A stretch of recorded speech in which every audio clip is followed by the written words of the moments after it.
have the 13th annual reception and exhibit of outstanding faculty publications. As you can see, we have a variety of winning publications from different schools and departments. Thank you.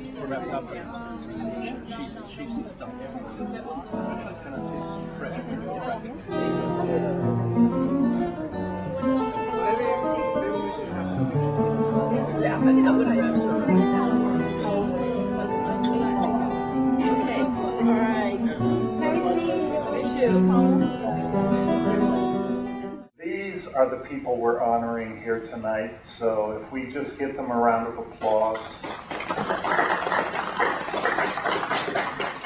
Dean of the Library, Peter McDonald, followed by Associate Provost Ellen Jun and President Welty, giving the winning faculty publications praises and encouragement. Welcome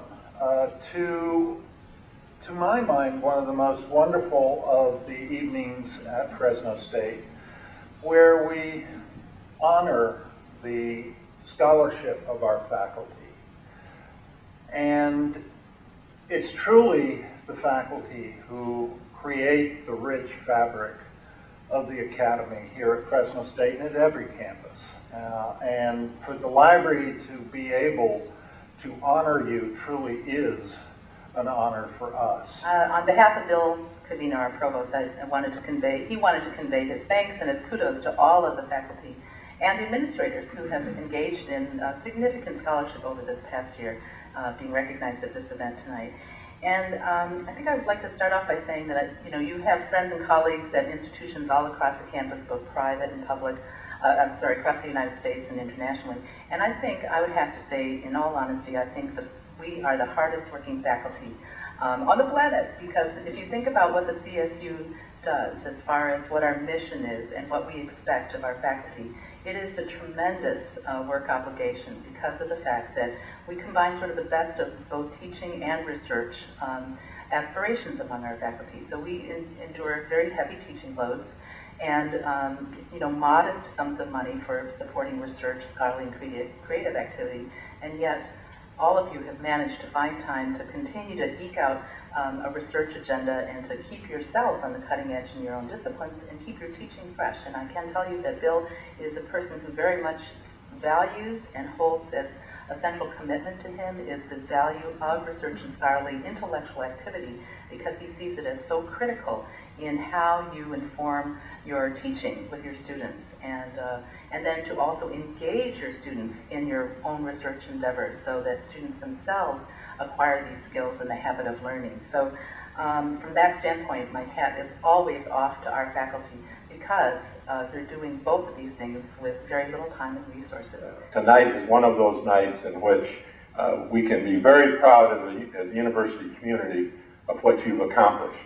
And I think also it reflects the fact that we have a faculty that engages students in their research, and that's one of the reasons why I think our undergraduate and graduate experiences here are among the richest in the country, and indeed, in many ways, we're getting feedback which suggests that, in fact, that's true. So tonight, take a few moments and say, I'm pretty good, and I've done good. Congratulations for a great job, and enjoy the evening. Here are some samples of faculty across the different departments talking about their winning publications and the inspirations behind them. My name is Joan Sharma, and I teach in the Department of Art and Design. And the inspiration for my book is the wonderful artwork created by the artist of Madhubani. I have an exhibition of their work next week in the library, and I'm planning a trip to take students to the region during winter 2010 and 11. Hi, my name is Monica Fusich. I'm the head of instruction and outreach services. My name is Jane McGee, and I am a reference librarian, and I'm part of the instruction librarian team. And we'd also like to recognize E.T. or Elizabeth Thomas, who also co-wrote the article with us, and Anish Datta, who did all of the open source coding and a lot of the computer work, and would not have been possible to get this product done without him. And the reason we came up with the assignment research calculator, Jane and I shared an office together, and we had an info competence grant from the CSU, and we had both been looking at assignment research calculators sort of across the US, and thought it would be a really good idea to have it here at Fresno State. But most assignment research calculators just sort of take from other universities, and we made ours specific to us. It's been fun every step of the way.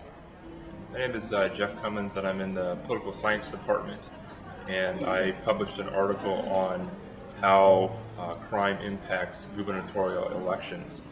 And the inspiration for the research actually goes back to graduate school many years ago, and it was a paper that I had written in graduate school, and slowly developed it more and more over the years, and finally was able to publish it last year. And what it investigates is whether or not crime impacts elections for governors. My name is Christine Mall, and I am a lecturer for the Communicative Disorders and Deaf Studies Department. My inspiration for this project came from, first of all, it was an ongoing piece of research that my mentor is doing at UC Santa Barbara, but also I am myself the parent of a severely disabled child. So when my mentor explained to me regarding the purpose of this research, I really had a connection with it. And I was so happy to be involved, and I did some interviewing and analyzed the qualitative data and wrote up the results for my second year paper. Dr. Singer was very pleased with it and suggested that I submit it for publication, and it got published. My name is Daniel Cady from the Department of History. My publication is entitled Free Thinkers and Hellraisers, the history of American atheism and secularism. I will ask all students to, when they think about the Founding Fathers and religiosity, for them to look up in the library and find the Jefferson Bible, where Thomas Jefferson wrote, "A Bible with no miracles, no God." My name is Maria Lopez, and I'm from Chicana Latin American Studies Department. And my publication is about commercial relationship between Mexico and the US in the 19th century. So basically, I've been studying for a while, 3 to 4 years now, commercial relationship between these two countries that are neighbors, and how the commerce affected both regions, especially in the border area. Hi, I'm Paula San Martin from the Department of Modern and Classical Languages and Literatures, and I'm showing here a chapter in a collection of articles about Afro-Caribbean women writers.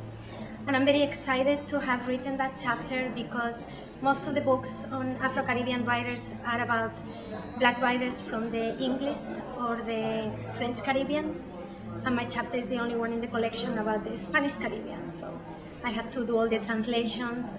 A lot of the Black writers from Cuba, we don't have enough translations of their texts, so it was a way of recovering works that otherwise people do not have knowledge of.